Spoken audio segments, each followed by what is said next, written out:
Xian duduk tanpa ekspresi saat gambar-gambar ajaib dan misterius melintas di kepalanya secepat kilat. Sebagian besar dari mereka adalah tentang perang-perang besar yang dahsyat. Selama perang-perang itu, Xian melihat klan-klan kuno termasuk klan roh kegelapan, klan tanda hantu, dan klan raksasa. Anggota klan-klan alien yang diproyeksikan dalam gambar-gambar itu semuanya memiliki kekuatan yang mengguncang bumi. Mereka dapat menghancurkan seluruh gunung hanya dengan satu serangan, meninggalkan parit sedalam 100 meter di tanah. Namun, gambar-gambar itu tidak berkesinambungan. Sulit untuk menyusunnya kembali dengan tepat. Di kepalanya, setiap gambar datang dengan gemuruh guntur yang tak henti-hentinya. Menutup matanya, Xian mencoba mengatur beberapa gambar, tetapi dia merasa terlalu sulit untuk melakukannya. Dia tidak dapat mengembalikan urutan aslinya. Selama proses ini, tampaknya beberapa segel telah dibuka di dunia ini. Beberapa memoir yang tersebar di surga dan bumi telah berubah menjadi aliran fluktuasi jiwa kuno, mengalir dalam dirinya. Secara bertahap, tanda samar telah terbentuk di glabelanya. 5 awan darah pentagonal muncul. 5 gugusan awan merah darah itu seperti tanda kuno atau lambang keluarga yang tercetak di dahinya. Lingkaran darah mekar dengan indah, memberi orang perasaan akan sesuatu yang indah sekaligus buas. Dia tidak tahu apa yang terjadi padanya. Xian masih duduk dengan rapi di tanah sambil menyaksikan beberapa gambar ajaib terlepas dari kepalanya dan mengalir ke tanda itu. Setelah menerima beberapa gambar, tanda kuno itu menjadi lebih jelas dan lebih lengkap. Ini memberinya aura aneh yang baru. Seorang pria parubaya berjalan ke arahnya dengan tangan tergenggam di belakang punggungnya. Dia berhenti sekitar 100 meter dari Xian, tersenyum sampai matanya menyipit. Iblis perang tiba-tiba bereaksi. Dari dalam sepasang matanya yang kosong, cahaya hitam dan jahat melesat keluar, marah seolah-olah bisa menelan cahaya terang itu. 5 bayangan abu-abu yang berputar di sekelilingnya semuanya bereaksi. Mereka berdengung, mengirimkan fluktuasi jiwa mereka karena mereka cemas, mengarahkan perhatian mereka pada pria parubaya itu. Pria parubaya yang aneh itu juga memiliki tanda segitiga di dahinya, yang menjadi lebih jelas saat ini. Haha, menarik. Memang, sangat menarik. Bao Ao bergumam pada dirinya sendiri. Senyum di wajahnya menjadi lebih hangat. Dia merasa lebih bahagia dan lebih bersemangat, menggosok tangannya seperti anak kecil melihat mainan yang telah lama dia idamkan. Pria parubaya itu tidak bisa menahan kegembiraannya. Api dingin es dan api bumi terbang di bahu kiri dan kanan Xian. Api mereka berkedip-kedip tanpa batas, mereka tidak bisa tenang. 3 aliran fluktuasi jiwa yang ganas menyerbu ke tempat terdalam di dalam jiwa Xian. Jiwa inangnya bergetar hebat lalu terbangun.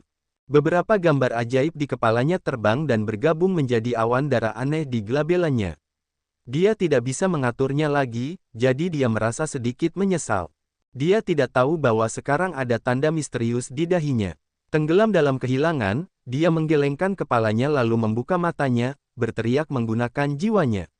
Apa yang sedang kamu lakukan? 5 iblis dunia dalam, api bumi, dan api dingin es mengirimkan pikirannya dengan cepat bersamaan dengan fluktuasi yang mengkhawatirkan. Xian menggigil. Dia benar-benar terbangun sekarang. Pupil matanya mengecil saat auranya mekar dengan ganas. Dia melotot ke arah pria parubaya yang berdiri di seberangnya. Pori-pori di seluruh tubuhnya terbuka. Aliran energi negatif yang tampak seperti tentakel pucat muncul dari pori-pori dan titik akupunkturnya. Xian tampaknya berubah menjadi iblis aneh dengan banyak tentakel pucat yang menutupi tubuhnya. Setiap tentakel panjangnya sekitar 2 meter, dengan energi negatif yang brutal. Mereka bergerak seperti tentakel gurita di sekelilingnya. Dia segera tahu bahwa energi negatifnya telah terkondensasi ke tingkat tertinggi, berubah dari bentuk udara menjadi bentuk yang lebih padat. Kekuatannya meningkat pesat. Setiap tentakel terhubung ke salah satu titik akupunturnya. 720 tentakel menyebar ke seluruh tubuhnya, yang memberinya perasaan ajaib.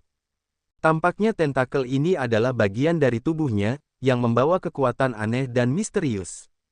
Ini adalah pertunjukan Rampage Upanishad, yang telah meningkatkan energi negatif seluruh tubuhnya. Ketika dia menenangkan pikirannya, tentakel menyusut dan mundur ke titik akupunturnya, kembali ke energi negatif murni. Pada saat yang sama, laut kesadaran di otaknya terguncang. Xian merasakan dan menemukan bahwa pohon kuno ki esensinya telah tumbuh 2 kali lipat. Matanya berbinar. Tiba-tiba, dia tahu bahwa dia telah memasuki langit kedua alam roh dari langit pertama alam roh tanpa disadari.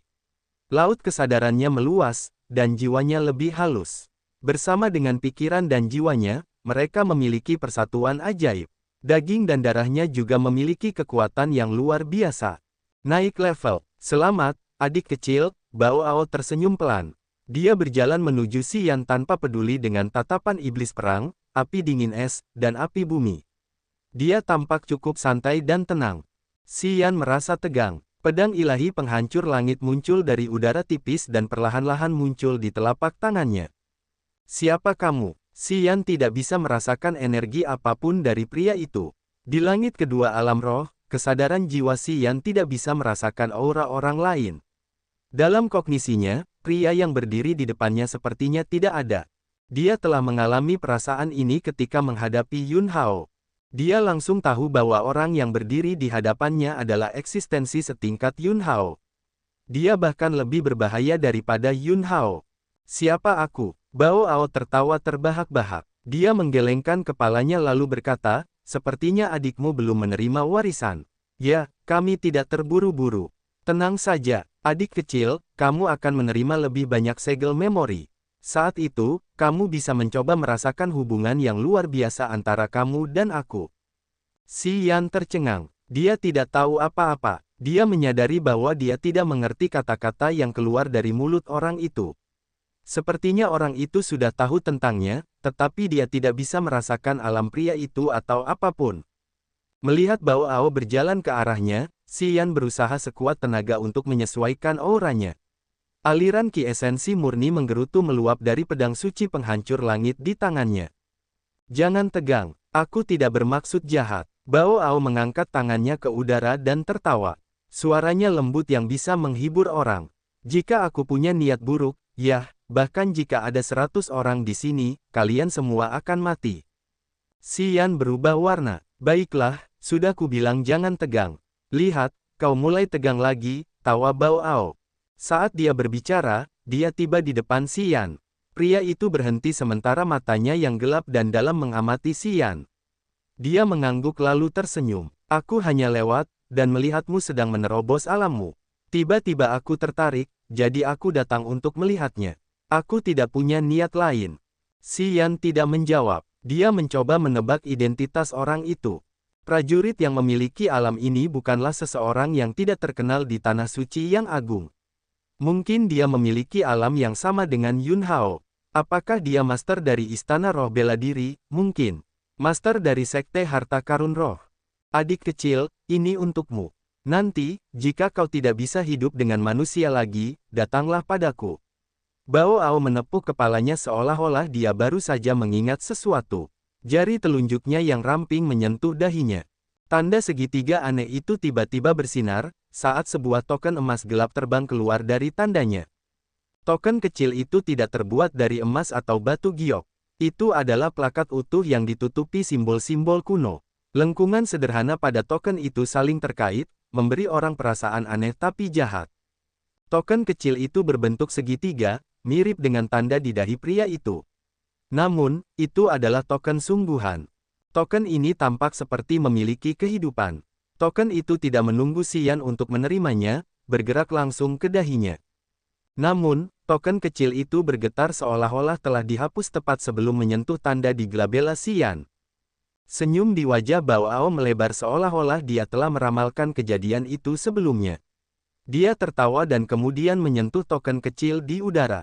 Setelah itu, token itu berhenti memasuki tanda di dahi Xian, tetapi menempel di lehernya, seperti lintah yang mencengkeram kulit di bawah telinga kanannya. Sebuah tanda segitiga bersinar, berkilauan bersama dengan energi Xian yang berubah. Ketika Xian menenangkan dirinya lagi dan tidak mendesak kekuatannya, tanda itu meredup dan memudar, seolah-olah telah tenggelam ke dalam kulitnya. Perasaan dingin seperti batu giok dingin menyebar dari lehernya. Xian berubah warna. Dia lebih takut. Apa yang telah kau lakukan padaku? Xian melepaskan kesadaran jiwanya untuk merasakan. Tepat ketika dia menyentuh token itu, energi dalam token itu telah mengaduknya. Xian tidak dapat melihat situasi di dalam token kecil itu atau jenis pengekangan apa itu. Xian putus asa. Sebuah token terintegrasi ke dalam tubuhnya. Dia merasa bahwa dia sudah diperbudak. Perasaan ini sangat mengganggunya. Namun, dia tidak berani memprovokasi yang lain. Meskipun pria parubaya itu tidak menunjukkan niat berbahaya, Xian memiliki firasat bahwa jika pria itu menginginkan hidupnya, dia tidak dapat melakukan apapun untuk melawan. Bao Ao tertawa sambil melihat reaksinya. Tampaknya dia merasa menarik untuk melihat Xian yang panik. Jangan takut, haha, aku hanya menginginkan hal-hal baik untukmu. Kamu akan mendapatkannya nanti. Bao Ao merenung sejenak dan kemudian menunjuk dahi Xian, mengingatkannya. Hati-hati. Sebaiknya kamu tidak membiarkan orang lain melihat tanda ini, terutama para ahli manusia. Haha, atau kamu akan menjadi musuh bersama seluruh umat manusia. Ya, itu saja. Kamu harus menghadapinya. Jika kamu tidak dapat hidup dengan manusia lagi, ingatlah untuk menemukanku.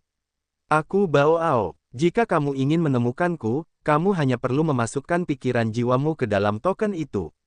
Aku akan segera mendapatkannya. Bao Ao tersenyum, melambaikan tangannya dengan jujur. Lakukan yang terbaik. Setelah itu, Bao Ao perlahan naik ke udara. Di bawah tatapan penuh perhatian Xian, dia berjalan menuju naga iblis yang melayang ribuan meter di kehampaan. Umat manusia, Xian tiba-tiba dilanda rasa takut. Dia berteriak, apakah kamu penyembah berhala? Aku dari klan iblis. Bao Ao dari keluarga Bao kuno. Setiap keluarga dengan nama kuno memiliki setidaknya 100.000 tahun warisan. Bao Ao tersenyum tipis saat dia duduk di naga iblis dan pergi dengan tawa besar. Ketika Bao Ao mulai bergerak, semua binatang iblis yang menakutkan dari area iblis di belakangnya perlahan muncul dari awan.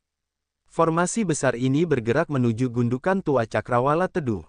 Xian samar-samar dapat melihat para jagoan menakutkan dengan penampilan berbeda dari klan iblis menunggangi binatang iblis raksasa itu. Mereka semua menatapnya dengan heran.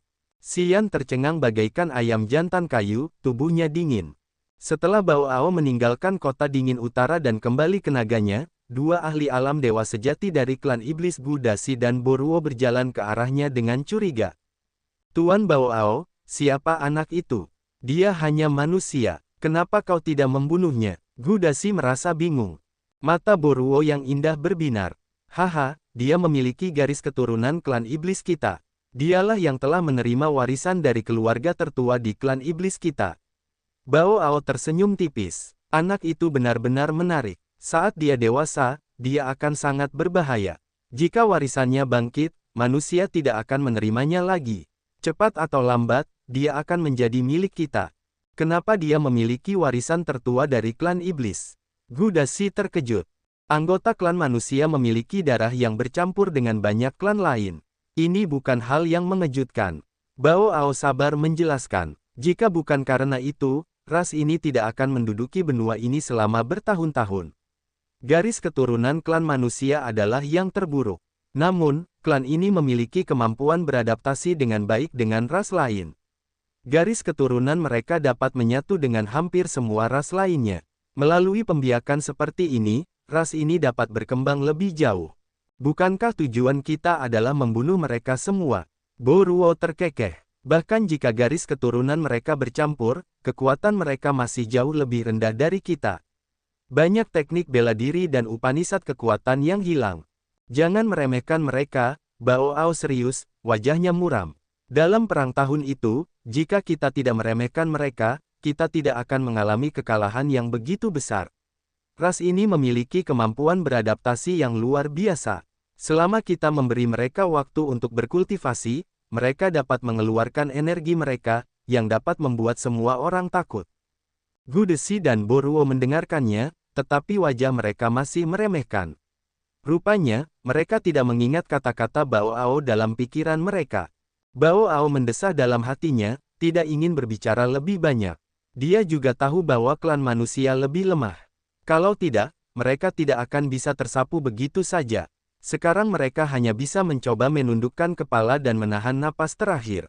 Ayo pergi, kita harus pergi ke gundukan tua Sadi Firmamen dulu. Kita perlu memeriksa apakah kita bisa membawa lebih banyak anggota keluar dari sana. Sudah bertahun-tahun. Sebenarnya, yang selamat dari klan kita tidak banyak. Kita hanya harus mencoba yang terbaik. Gu Daxi dan Baruo juga emosional. Mereka tidak banyak bicara, dan melanjutkan perjalanan mereka. Xian melihat kawanan binatang iblis area iblis yang meluncur di atas kepalanya. Dia merasa sedingin es. Kekuatan yang ditunjukkan klan ini saat ini sudah cukup untuk menghancurkan salah satu dari 7 faksi kuno di Tanah Suci yang agung. Bahkan jika Sekte Dewa Bercahaya dan Tanah Suci bergandengan tangan, dihancurkan adalah satu-satunya hasil akhir mereka. Kemampuan klan iblis yang sebenarnya seharusnya tidak sesederhana itu. Selain klan iblis, Tanah Suci Agung sekarang memiliki klan tanda hantu, klan roh kegelapan, klan mayat, klan kegelapan, dan klan monster. Tidak mudah bagi mereka untuk bertahan hidup sampai saat ini. Begitu mereka dapat memulihkan kekuatan mereka sepenuhnya, itu bukanlah sesuatu yang dapat ditolak oleh klan manusia. Xian tiba-tiba memiliki firasat bahwa kiamat umat manusia akan segera datang. Menyentuh tanda di lehernya, Xian merasa tertekan, dia tidak dapat menghapusnya. Dia tanpa sadar telah menerima tanda di tubuhnya, yang membuatnya merasa kesal, membuatnya gugup.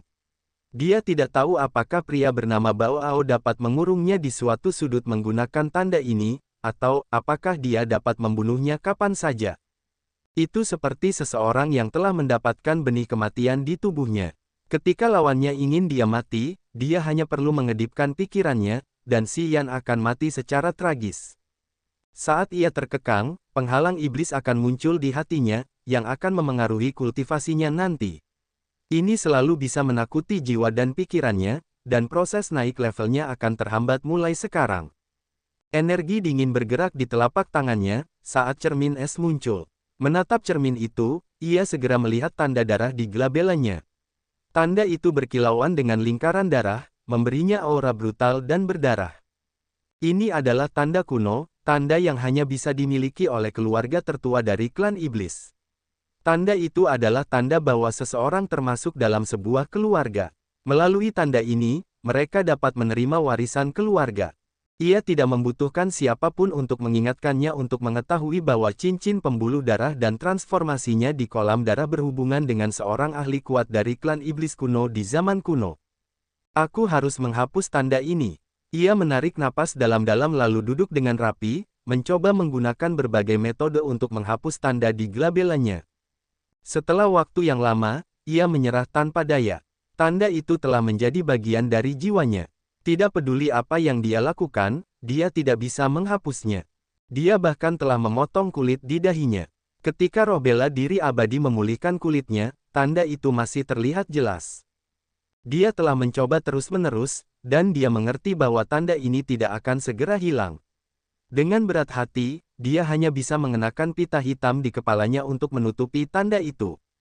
Tanda kuno itu membawa warisan dari keluarga kuno klan iblis. Ini berarti dia setengah iblis.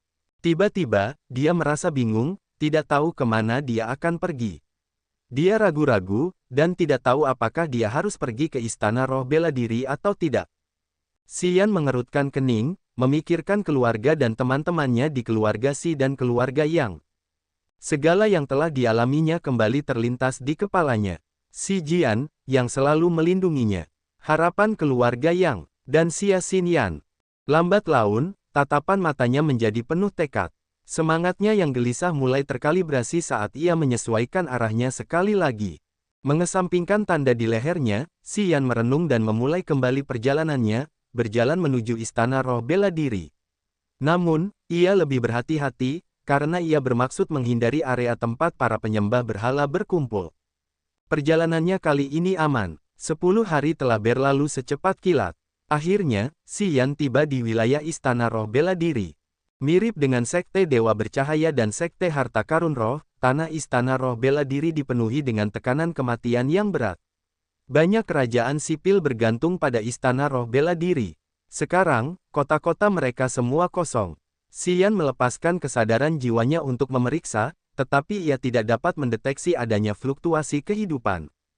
Namun, ia senang karena ia tidak melihat banyak pemandangan mengerikan di wilayah Istana Roh Bela Diri.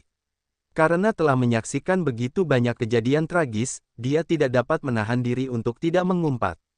Karena Istana Roh Bela Diri telah segera bersiap, mereka telah mengumpulkan anggota klan manusia di seluruh wilayah dan bersembunyi di suatu sudut untuk bertahan hidup.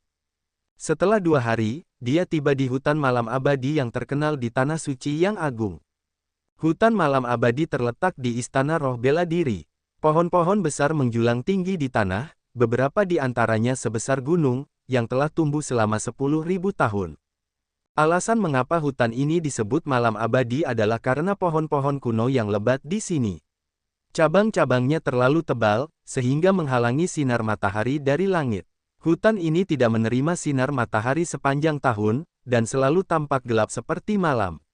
Saat ini, matahari, bulan, dan bintang-bintang semuanya telah muncul di langit Tanah Suci yang agung, dan tidak ada malam lagi. Daerah-daerah di benua itu selalu diterangi. Hanya hutan malam abadi yang tetap dalam keadaan aslinya. Semua cahaya alami terhalang. Bahkan matahari dan bulan di langit tidak dapat memenuhi hutan ini dengan cahaya. Berjalan melalui hutan malam abadi dan melihat dedaunan dan cabang-cabang yang tebal di atas kepalanya, Xian jadi tahu arti dari nama hutan itu. Memang, tidak ada cahaya di hutan ini.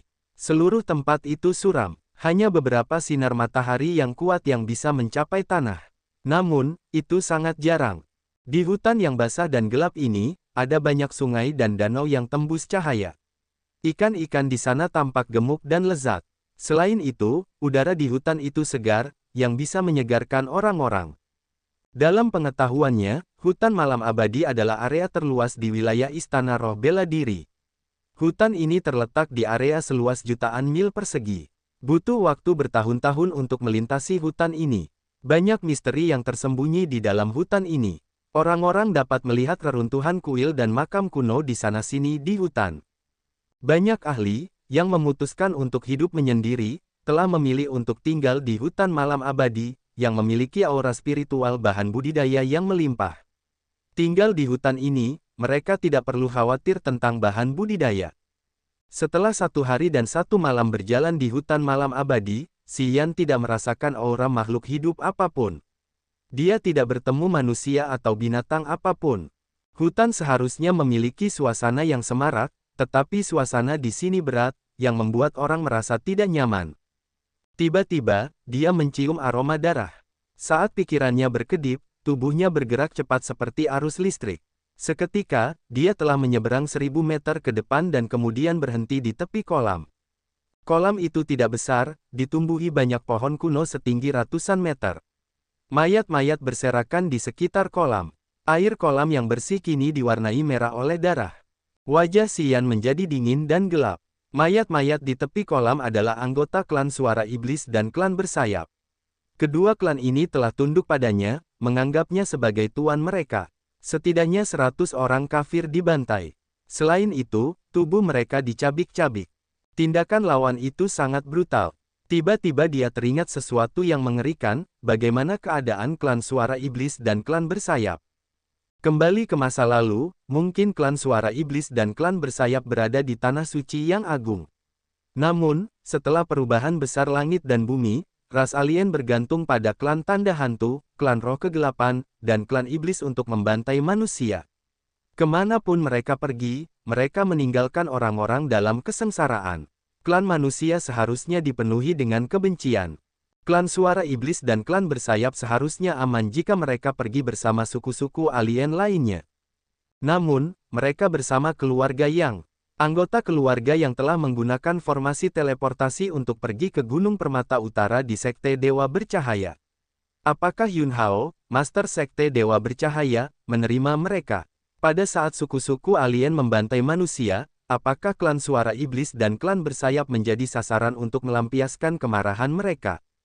Meskipun Yun Hao bisa memberinya muka untuk tidak menyerang mereka, bagaimana dengan yang lain?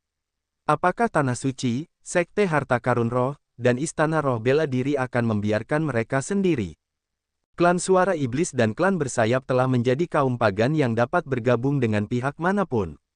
Di mata klan alien, mereka adalah pengkhianat. Bagi umat manusia, mereka adalah alien yang pantas mati. Tiba-tiba teringat hal ini, Xian merasa merinding. Dia hampir dapat memastikan bahwa klan suara iblis dan klan bersayap di pihaknya telah menjadi kekuatan paling menyedihkan di tanah suci yang agung. Baik suku alien maupun umat manusia akan mengincar mereka. Wajahnya menjadi gelap. Dia menekan kekhawatiran di hatinya dan terus bergerak melalui hutan malam abadi. Sudah 3 hari, dan dia telah menemui banyak tempat di mana mayat-mayat bertumpuk. Tanpa satupun pengecualian, mereka semua adalah anggota klan suara iblis dan klan bersayap. Disan dan Yi Tianmo seharusnya menghadapi pembersihan besar-besaran. Mungkin, bahkan Disan dan Yi Tianmo terbunuh.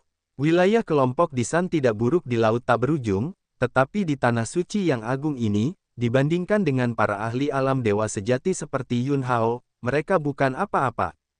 Wajah Xian menjadi lebih gelap. Dia tidak bisa menghilangkan rasa malu di hatinya. Ini adalah pertama kalinya dia berpikir untuk bertanggung jawab atas suatu ras. Dia harus menyelamatkan mereka. Catatan penerjemah, mulai dari bab ini, klan suara iblis akan direvisi menjadi klan iblis kegelapan.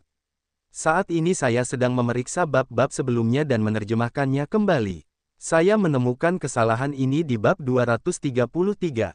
Demi konsistensi novel, saya akan menggunakan klan iblis kegelapan mulai sekarang. Saya minta maaf atas ketidaknyamanan ini. Hutan malam abadi adalah area yang luasnya beberapa juta mil persegi. Tempat ini teduh sepanjang tahun. Binatang-binatang iblis berjalan dengan angkuh di sana-sini. Setelah beberapa hari berjalan di hutan, Xian menemukan lebih banyak mayat klan iblis kegelapan dan klan bersayap. Selain itu, dia melihat banyak tanda kematian, yang merupakan milik para prajurit keluarga Yang. Sepanjang jalan, hatinya semakin tenggelam saat dia menderita kesedihan yang besar. Xian berpikir bahwa dia tidak perlu peduli dengan perubahan besar di Grace Mainland, dan dia hanya perlu melindungi keluarganya, menyelamatkan mereka dari bahaya. Tetapi sekarang dia tahu betapa lucunya idenya. Seluruh benua tenggelam dalam tsunami besar. Para penyembah berhala membantai dan merampok di mana-mana. Siapa yang cukup beruntung untuk lolos dari malapetaka ini? Tiba-tiba, dia merasakan fluktuasi jiwa yang kuat di laut kesadarannya. Xian berakselerasi, melesat dengan kecepatan maksimalnya ke arah timur. Boom! Energinya meledak di mana-mana. Dalam perjalanannya, semua tumbuhan hancur. Binatang iblis level 3 dan level 4 di sepanjang jalannya berhamburan tak teratur ketika mereka merasakan auranya yang mengintimidasi. Xian berhenti. 3 binatang iblis level 7 mengepung 10 anggota klan iblis kegelapan di rawa. Pemimpin kelompok ini hanya memiliki langit ketiga alam nirvana. Dia terluka parah. Darah mengalir keluar dari salah satu lengannya. 3 binatang level 7 itu termasuk badak bercula 1, laba-laba Jasper, dan katak darah biru berkaki 8.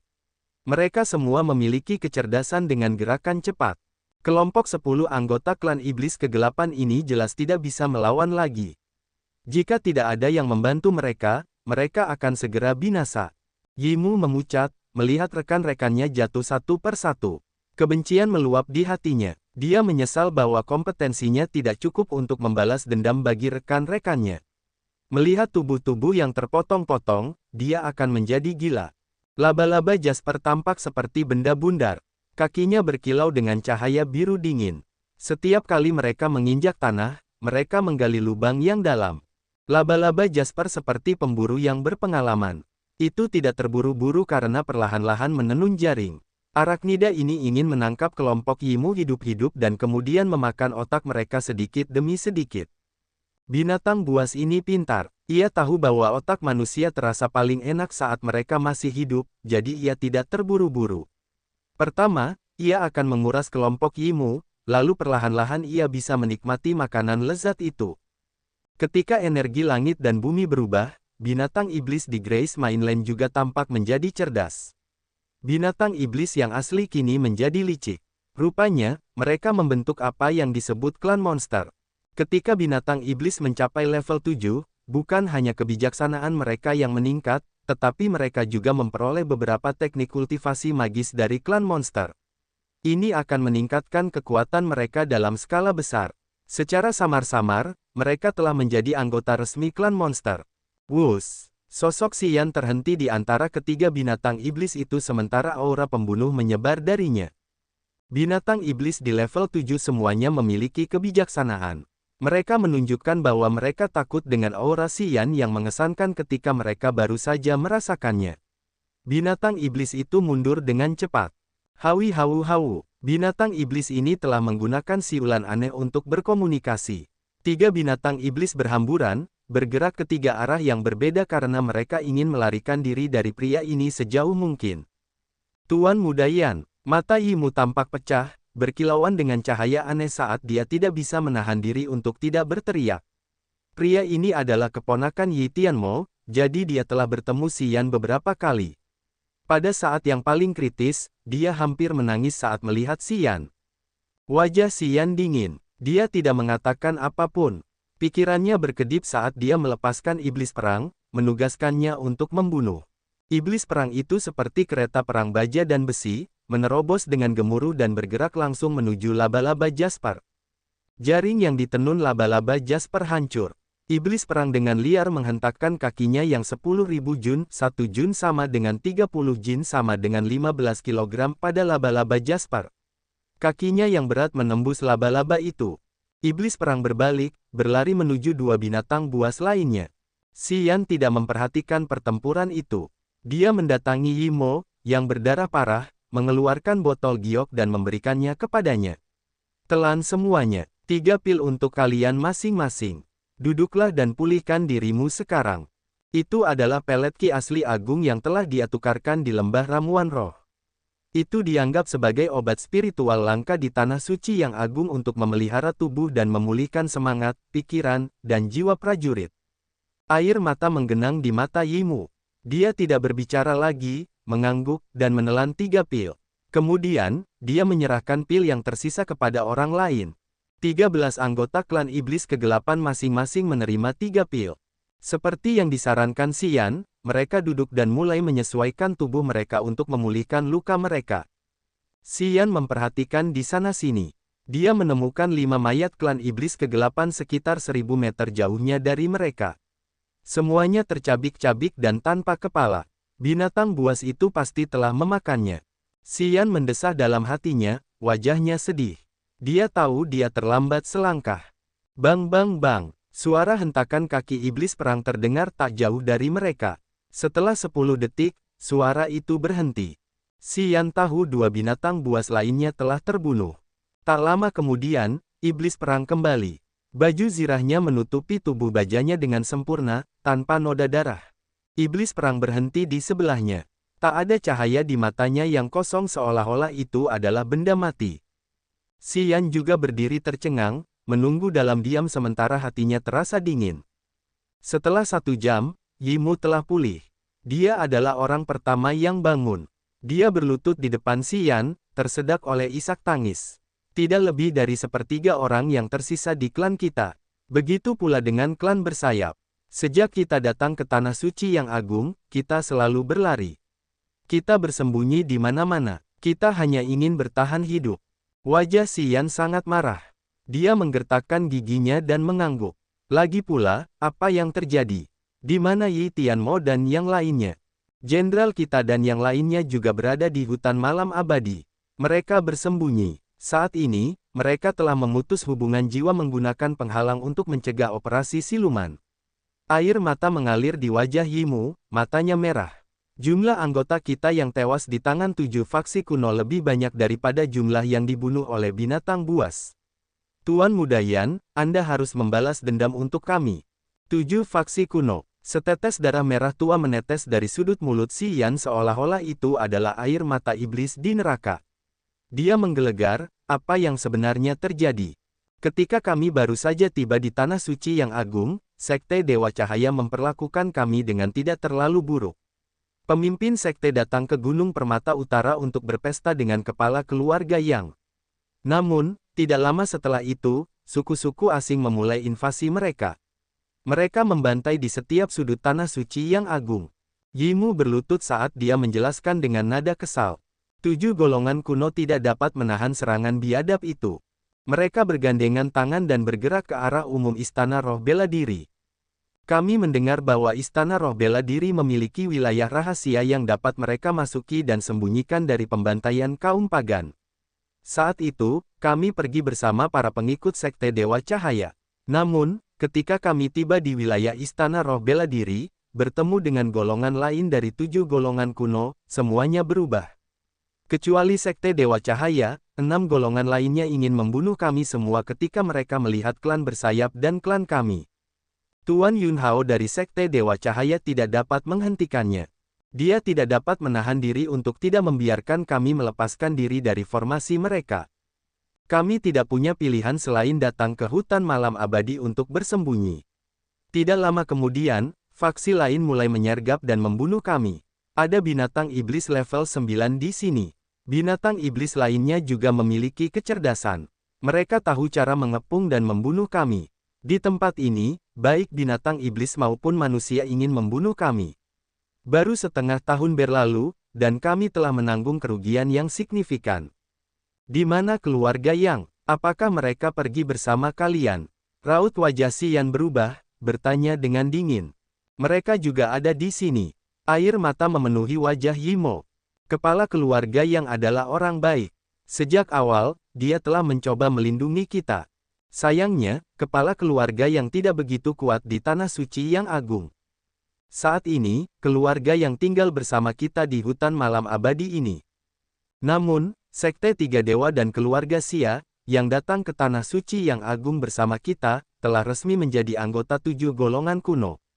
Ketika wilayah rahasia itu terbuka, kepala keluarga Yang menolak untuk pergi ke sana. Dia membawa sebagian keluarga Yang dan keluarga Xi untuk pergi bersama klan kita dan klan bersayap. Kepala keluarga Yang tampaknya tidak dapat menahannya lagi. Banyak manusia jagoan yang dulu mendengarkan kepala keluarga Yang ingin membunuh kita sehingga mereka dapat menjadi sekutu 7 golongan kuno. Dengan berat hati, keluarga Yang dan kita harus berpisah. Kita tinggal di 2 tempat berbeda di hutan malam abadi untuk menghindari kejadian yang tidak diinginkan. Yimu bersedih, menceritakan kepada Xian kejadian yang telah mereka lalui sejak mereka tiba di Tanah Suci Yang Agung. Setelah selesai bercerita, aura Xian meledak. Dengan wajah yang kejam, dia berkata dengan muram. Jadi begitulah adanya. Xian tidak begitu terkejut. Karena dia telah menemukan mayat klan iblis kegelapan dan klan bersayap, dia bisa menebak situasinya. Namun, ketika dia mendengar cerita dari Yimu, dia masih marah. Sekarang, apakah mereka masih hidup? Apakah ada di antara mereka, maksudku para pemimpin, yang sudah mati? Berusaha menekan amarahnya, Xian menarik napas dalam-dalam beberapa kali untuk menenangkan dirinya. Dia khawatir hasil yang akan didengarnya akan membuatnya gila. Yemeng, Jenderal Yemeng sudah mati. Salah satu Raja Sura dari keluarga Yang juga sudah mati. Namanya Limu. Selain mereka, beberapa ahli kuat lainnya terbunuh, isak Yimu. Wajah Xian menjadi lebih kejam dan lebih gelap. Siapa yang membunuh mereka? Murid kuil surga telah membunuh Yemeng. Limu tewas di tangan seorang tetua Tanah Suci. Di antara 7 faksi kuno, selain Guru Yunhao dari Sekte Dewa Cahaya, para pemimpin lainnya tidak melarang murid mereka membunuh kita. Oh ya, ada pasukan kecil yang disebut Kota Kaisar Es. Selama pertempuran, mereka selalu menunjukkan belas kasihan. Mereka membantu banyak anggota kita bertahan hidup, jelas Yimu. Xian terkejut. Dia tidak pernah menyangka bahwa keempat wanita Kaisar Es akan membantunya di saat yang paling kritis ketika manusia sangat membenci suku alien. Tidak mudah bagi mereka untuk melakukannya. Hatinya yang dingin menjadi sedikit lebih hangat ketika dia mendengar cerita ini. Firmamen Old Mound. Setelah 1 tahun, di bawah pembangunan klan Gosmar, area luas kuburan suram yang tak terhitung jumlahnya menjadi lebih berwarna. Tempat bawah tanah seharusnya gelap dan basah, tetapi area ini memiliki banyak bangunan dan istana yang indah dan elok. Struktur-struktur ini ditutupi dengan simbol-simbol aneh dan jahat, yang tampak seperti cacing yang merangkak. Susunan ini misterius dan rumit. Bangunan-bangunan itu tidak terlalu tinggi. Yang tertinggi-tingginya sekitar puluhan meter. Namun, bangunan-bangunan itu terbuat dari bahan aneh yang tampak seperti besi hitam dingin, yang memberi orang perasaan dingin dan menyeramkan. Bangunan-bangunan ini disusun seolah-olah mengikuti beberapa makna di dunia, yang akan memberi mereka beberapa efek magis. Jauh dari bangunan dan istana, ada reruntuhan makam. Tampaknya penghalang di makam-makam itu telah disingkirkan. Tidak ada fluktuasi energi lagi. Kedua orang bijak dari klan Ghostmark berdiri di atas altar pengorbanan tempat ki misterius yang tebal melayang. Mereka melakukan ritual kuno untuk mempersembahkan kurban. Ribuan mayat manusia tergeletak di sekitar altar. Yin Qi bergerak kemana-mana. Aliran energi abu-abu dalam bentuk udara keluar dari mayat manusia, mengalir ke altar pengorbanan. Ada tiang berduri putih salju yang tajam di altar.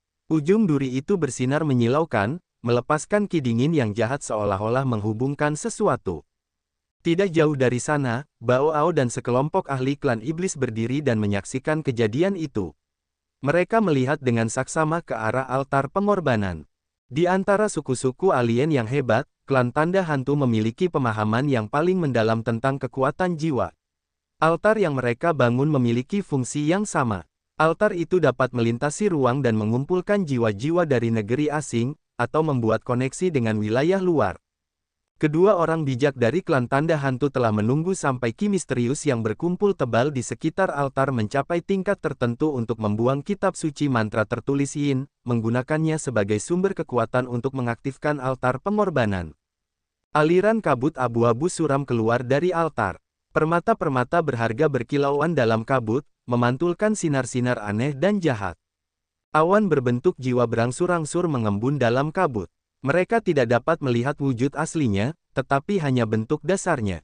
Bagaimanapun, itu sudah cukup untuk mengetahui makhluk apa mereka. Awan berbentuk jiwa berubah secara misterius. Tak lama kemudian, mereka melayang dari altar hingga ratusan meter di langit, saat fluktuasi jiwa yang lemah mengalir keluar. Tiga ahli dari klan iblis, Bao Ao, Boruo, dan Gu Dasi memperhatikan awan yang melayang itu, wajah mereka gembira. Mereka bergegas menggunakan jiwa mereka untuk menangkapnya. Karena mereka semua adalah pejuang alam dewa sejati, dan jiwa dewa mereka telah tercipta. Ketika mereka mengedipkan jiwa mereka, fluktuasi jiwa yang ganas terlalu berat untuk ditanggung. Sebagian besar anggota klan tanda hantu tidak dapat bertahan, jadi mereka harus mundur. Fluktuasi jiwa yang meluas di kehampaan menjadi lebih kuat.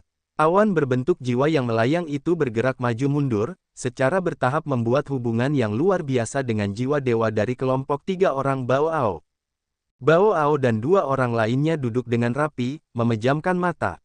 Mereka tidak mengatakan apa-apa, tampaknya mereka menggunakan jiwa dewa untuk berkomunikasi. Dua orang bijak dari klan tanda hantu, yang mengendalikan altar pengorbanan, tampak tegang dan cemas. Energi abu-abu dari mayat manusia terkuras dengan cepat. Sekitar 1 jam kemudian, energi abu-abu telah habis sepenuhnya. Dua orang bijak dari klan tanda hantu memperhatikan situasi tersebut.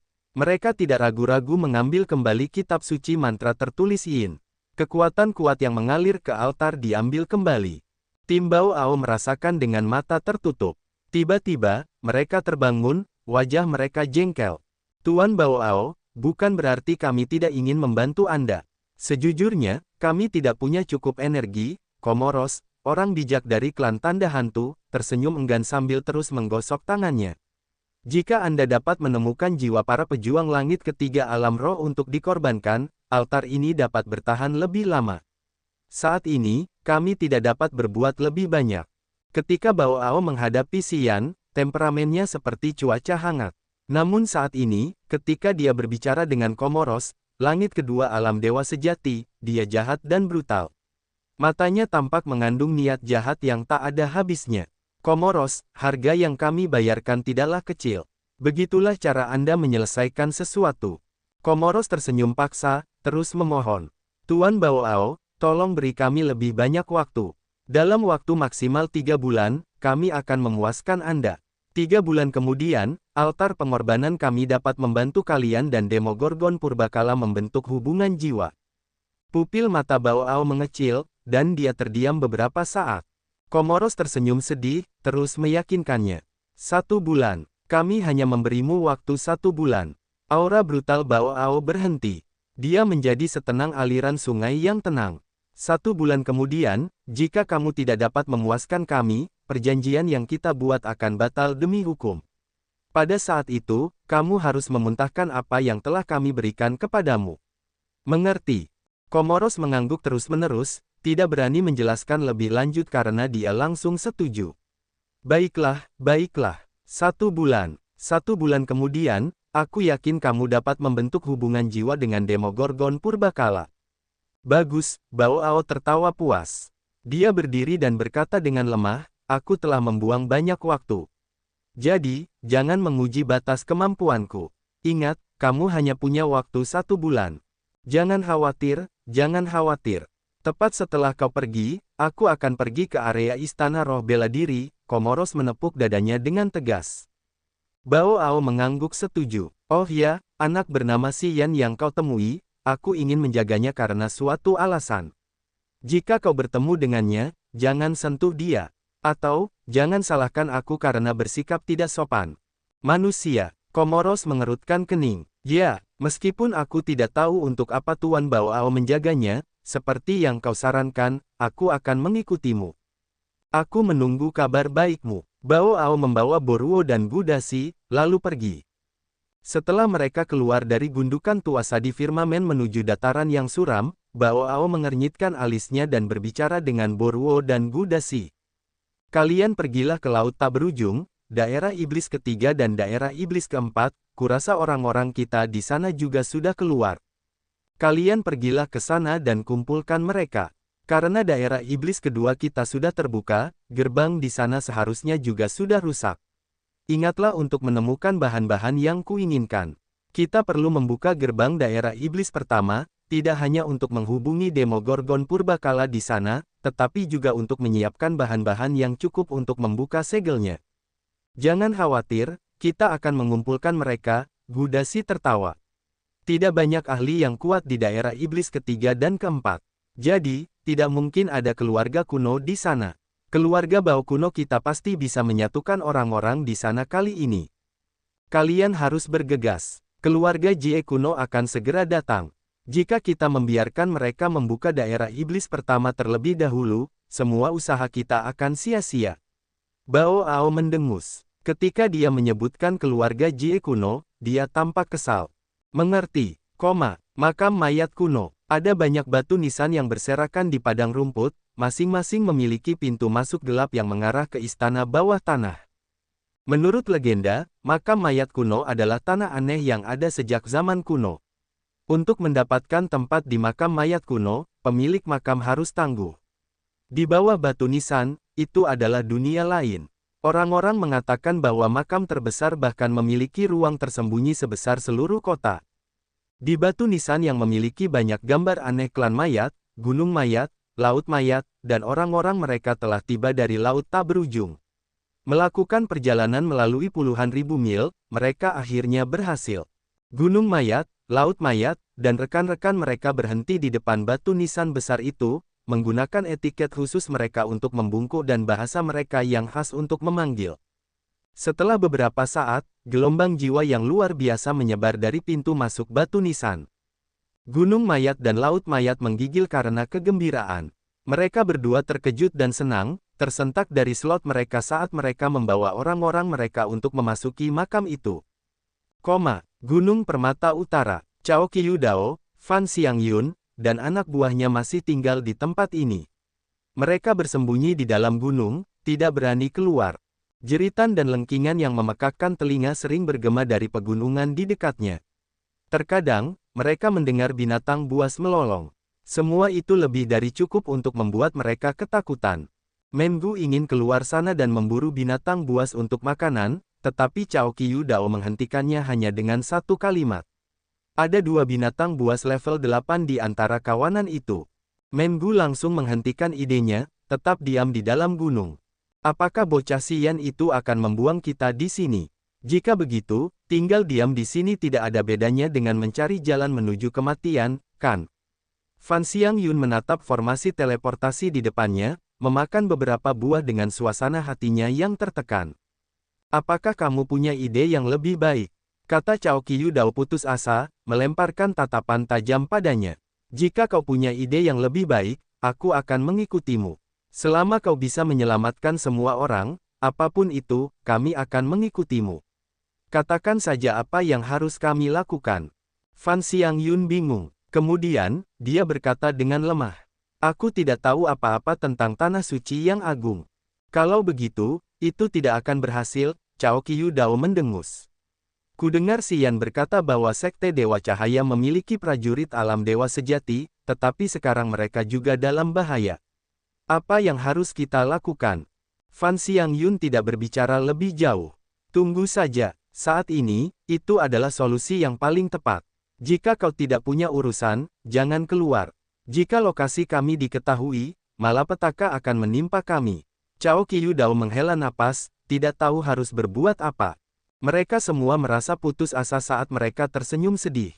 Berada dalam situasi ini tanpa satu pun harapan, mereka tidak tahu kapan ini akan berakhir. Di sanalah. Hanya itu yang dimiliki kedua klan sekarang.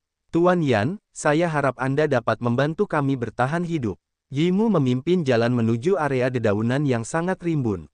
Dia berbicara kepada Xian dan menunjuk ke hutan yang sama sekali tidak bocor. Xian mengangguk pelan. Jangan khawatir, selama saya masih hidup, saya akan mengatur semuanya dengan baik. Tuan Muda Yan, silakan masuk. Yimu tersenyum enggan. Jenderal Agung seharusnya sudah tahu kedatangan Anda sekarang. Mereka telah membuka gerbang penghalang. Kita bisa mendapatkannya sekarang. Ya, Xian emosional. Entah bagaimana, dia tidak berani melangkah masuk karena dia tidak tahu betapa menyedihkannya situasi di balik penghalang ini. Tuan. Bahkan ketika dia belum masuk, suara sedih Yi Tianmo dan Kaba menyambutnya. Itu adalah tanah datar yang bersih dengan ratusan kamar sederhana, dikelilingi oleh pohon-pohon tua yang rimbun. Yi Tianmo, Kaba, dan banyak anggota klan iblis kegelapan pucat pasi seperti lilin. Jelas, mereka menderita kekurangan gizi. Aura mereka juga lemah. Disan dan Yu Ruo tinggal bersama anggota klan bersayap di sisi lain. Mereka telah membangun beberapa rumah pohon kecil. Semuanya tampak kelelahan. Setelah Xian tiba, mengamati area ini, dia tidak bisa menahan diri untuk tidak mendesah, menggelengkan kepalanya dengan enggan. Dia tahu hidup mereka dipenuhi dengan perjuangan. Suku alien menganggap mereka sebagai pengkhianat sementara klan manusia menganggap mereka sebagai alien. Klan iblis kegelapan dan klan bersayap telah jatuh ke dalam situasi berbahaya yang belum pernah mereka alami sebelumnya. Mereka tidak dapat melihat harapan maupun masa depan karena mereka menghitung setiap hari untuk bertahan hidup. Baik klan monster di hutan malam abadi maupun para jagoan klan manusia yang menyelinap keluar dari domain rahasia menjadikan mereka target mereka. Mereka sering menyapu bersih anggota klan di dekatnya. Dengan berat hati, Yi Tianmo dan Kaba harus menggunakan penghalang kelas jiwa untuk membarikade area ini agar para prajurit tidak dapat menggunakan kesadaran jiwa untuk mendeteksi mereka. Namun, klan iblis kegelapan dan klan bersayap tidak pernah kaya. Mereka tidak memiliki cukup energi untuk mempertahankan penghalang jiwa ini dalam waktu yang lama. Yi Tianmo dan Kaba harus membayar harga yang mahal, yaitu menghabiskan kesadaran jiwa mereka untuk mempertahankan penghalang jiwa. Itulah sebabnya mereka tampak sangat lelah. Disan dan Yu Ruo datang ketika mereka mendengar kedatangan Xian. Mereka juga tampak tertekan. Yu Ruo pucat, seolah-olah dia memiliki beberapa luka. Keempat pemimpin dari kedua klan itu terdiam. Mereka berlutut di depannya, menatapnya dengan penuh harap. Apa kabar? Xian terdiam beberapa saat. Wajahnya tenang seperti air. Tidak banyak. Saya hanya mengalami luka kecil. Saya akan baik-baik saja setelah beberapa saat pulih. Tuan, jangan khawatirkan saya. Yu Ruo tersenyum hati-hati karena wajah cantiknya tidak memiliki sikap elegan seperti biasanya. Beberapa tetua istana roh bela diri menyakitinya. Jika kami tidak datang tepat waktu, mungkin kami tidak akan bisa menyelamatkan nyawanya. Kebencian yang jahat terpancar dalam mata Disan. Para prajurit dari 7 faksi kuno terkadang keluar dari domain rahasia untuk mengejar dan membunuh kami. Tanpa penghalang jiwa yang disiapkan Yige dan Bage, kami tidak akan berhasil sampai sekarang. Yimu telah memberitahu Xian tentang domain rahasia istana roh bela diri, yang juga terletak di hutan malam abadi. Para jagoan dari 7 faksi kuno telah membawa banyak anggota elit dan bersembunyi di dalam domain rahasia. Biasanya, mereka tidak akan mengungkapkan diri mereka. Namun, 7 golongan kuno itu memiliki banyak orang, dan memiliki permintaan yang tinggi akan makanan dan bahan-bahan budidaya. Karena itu, mereka terkadang harus menyelinap keluar untuk memburu binatang buas di hutan. Akibatnya, klan iblis kegelapan dan klan bersayap sering menghadapi bahaya. Aku akan mendapatkan keadilan untuk kalian. Xian terdiam beberapa saat dan kemudian tiba-tiba berbicara. Berapa banyak orang yang kalian miliki di sini? Klanku memiliki sekitar 2000. Tetapi klan bersayap lebih menyedihkan. Mereka hanya memiliki 1000. Jika terus seperti ini, setelah setengah tahun, kedua klan kita akan berakhir, kata Yi Tianmo sambil menyendok. Tuan, haruskah kita meninggalkan hutan malam abadi? Yuruo menipiskan bibirnya. Hutan malam abadi telah menjadi tempat yang berbahaya untuk ditinggali. Segera, itu akan menjadi medan perang yang hebat. Kami telah bersiap untuk menemukan tempat tinggal baru. Xian tetap diam. Meskipun tanah suci yang agung itu luas, para ahli dari suku-suku asing ada di mana-mana. Sulit untuk menemukan tempat yang damai. Meskipun hutan malam abadi memiliki faktor-faktor berbahaya, hutan itu relatif aman. Jika dia membawa klan iblis kegelapan dan klan bersayap keluar dari sini, jika mereka bertemu dengan orang-orang kafir di sepanjang jalan, Xian tidak punya cara untuk melindungi mereka. Tiba-tiba, dia merasa wilayah kekuasaannya dan kekuatannya benar-benar buruk saat ini. Dia ingin melindungi mereka, tetapi dia tidak memiliki kekuatan untuk melakukannya. Saat ini, kita harus tinggal di sini. Di luar sana tidak aman. Xian merenung dan kemudian berkata, aku akan berusaha sebaik mungkin. Ya, aku akan menemui keluarga yang di sisi lain untuk berdiskusi dengan mereka dan melihat apa yang bisa kita lakukan. Apakah kami perlu pergi bersamamu, Tuan? Disan tegak, setajam dan sedingin pedang yang diambil dari sarungnya. Dia telah mencapai langit ketiga alam roh. Setelah perubahan langit dan bumi, basis kultivasinya telah meningkat pesat. Jika tidak ada yang tak terduga terjadi, dia bisa menerobos alam dewa sejati dalam waktu dekat. Pada saat itu, kekuatannya akan lebih dahsyat. Kehidupan klan iblis kegelapan dan klan bersayap sangat berat. Mungkin karena ini, potensi mereka lebih menakutkan. Tidak hanya Disan, Yuruo, Di Tianmo, dan Kaba juga telah mencapai langit kedua alam roh. Dan, itu adalah usaha mereka sendiri, tanpa banyak sumber daya pendukung. Jika mereka memiliki lebih banyak bahan kultivasi, mungkin mereka akan mewarisi Upanishad kuno, yang akan meningkatkan kecepatan terobosan mereka lebih cepat. Dibandingkan dengan mereka, anggota klan manusia tidak dapat memiliki dukungan seperti itu. Perubahan energi langit dan bumi di benua ini tidak memberi mereka banyak manfaat. Tidak perlu, Xian menggelengkan kepalanya. Kalian tinggal saja di sini. Aku akan segera kembali. Kemudian, aku akan memberi kalian arahan baru. Tetap di sini atau pergi, kita akan bicarakan nanti. Baiklah, keempatnya mengangguk. Xian tahu arah umum keluarga Yang. Meninggalkan tempat Yi Tianmo, dia terbang cepat. Setelah 1 hari, dia tiba di tempat tujuan. Anggota keluarga yang tinggal di hutan yang luas dengan beberapa gunung dan danau kecil. Mereka tidak perlu khawatir tentang persediaan air. Selain itu, ada beberapa tanaman obat spiritual yang subur di danau. Kaisar Yang Tian menolak untuk berlindung di domain rahasia. Dia telah membawa keluarganya dan keluarga Xi untuk tinggal di sini dengan aman. Tang Yuan Nan dari Sekte Tiga Dewa diterima oleh Master Sekte Yun Hao dari Sekte Dewa Cahaya tepat ketika mereka tiba di Tanah Suci. Saat ini, dia adalah salah satu tetua baru dari Sekte Dewa Cahaya. Yun Hao sangat mempercayainya. Xia Qingho dan prajurit keluarga Xia-nya telah bertemu dengan para jagoan Tanah Suci di hutan malam abadi. Setelah mereka tahu Xia Xinyan telah bergabung dengan pasukan Tanah Suci juga menerima mereka. Lin Meng, Master Tanah Suci, memberi wajah pada Xia Xinyan karena dia merawat keluarga Xia dengan cukup baik. Setelah Xia Qingho bertemu Xia Xinyan, dia sangat gembira. Tak lama kemudian, mereka bergabung dengan Tanah Suci dan menjadi kekuatan yang relatif kuat di Tanah Suci. Karena Tang Yuan Nan dan Xia Qingho dari laut tak berujung memiliki tempat berlindung baru, mereka merasa puas dengan situasi mereka saat ini. Ketika Kaisar Yang Tian memberitahu Yun Hao bahwa mereka tidak akan pergi ke domain rahasia, sebenarnya, Tang Yuan Nan dan Xia Qingho telah menasihatinya. Namun, Kaisar Yang Tian keras kepala, dan dua lainnya harus meninggalkannya sendirian dengan berat hati. Alasan mengapa Kaisar Yang Tian tidak ingin pergi ke domain rahasia adalah karena dia tidak menyukai perilaku 7 faksi kuno, dan dia berpikir bahwa domain rahasia juga bukan tempat yang aman. Bagaimanapun, tidak semua anggota keluarga yang setuju dengannya.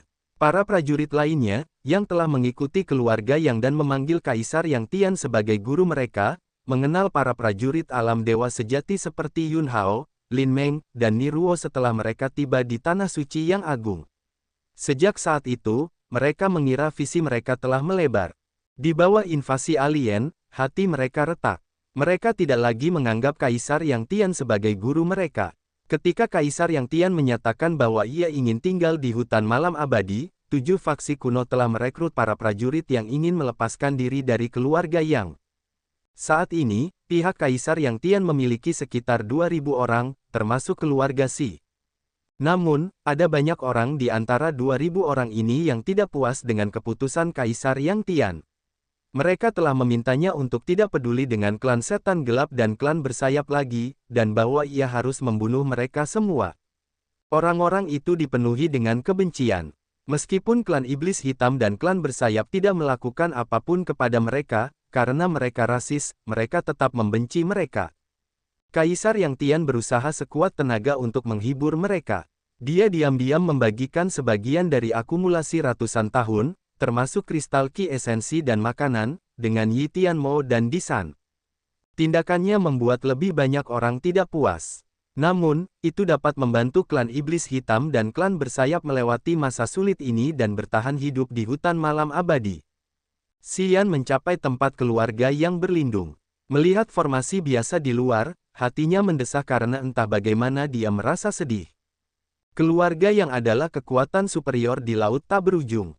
Para ahli dari kekuatan lain harus tunduk kepada mereka. Pada saat yang sama, penghalang dan formasi di Pulau Abadi juga kuat, yang telah dibuat sedikit demi sedikit selama ratusan tahun. Kekuatan pertahanan mereka seharusnya tidak buruk.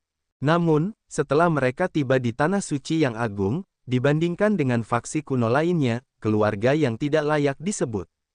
Formasi pertahanan ini dibuat dengan berat hati karena keterbatasan waktu dan kurangnya bahan kultivasi. Dari pengamatannya, dia bisa melihat bahwa itu hanyalah sebuah cangkang. Mungkin, itu tidak dapat menahan bahkan satu serangan pun dari seorang prajurit alam dewa sejati. Berjalan ke danau, Xian melihat orang pertama yang dikenalnya, Li Feng'er. Dia duduk di tepi danau dengan acuh tak acuh, wajahnya putus asa.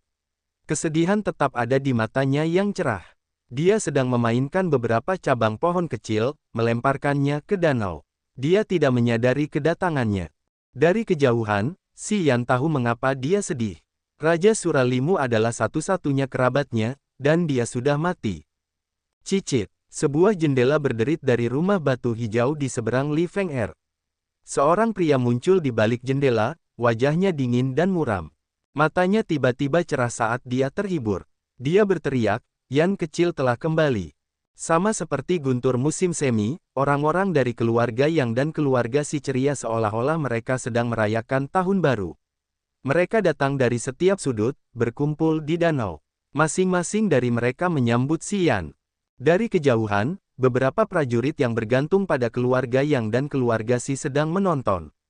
Beberapa dari mereka merasa senang, tetapi yang lain wajahnya menjadi gelap. Rupanya, mereka sama sekali tidak senang. Keluarga Yang telah melindungi klan setan gelap dan klan bersayap karena Xian. Di mata mereka yang muak, Xian adalah alasan mereka dijauhkan dari domain rahasia.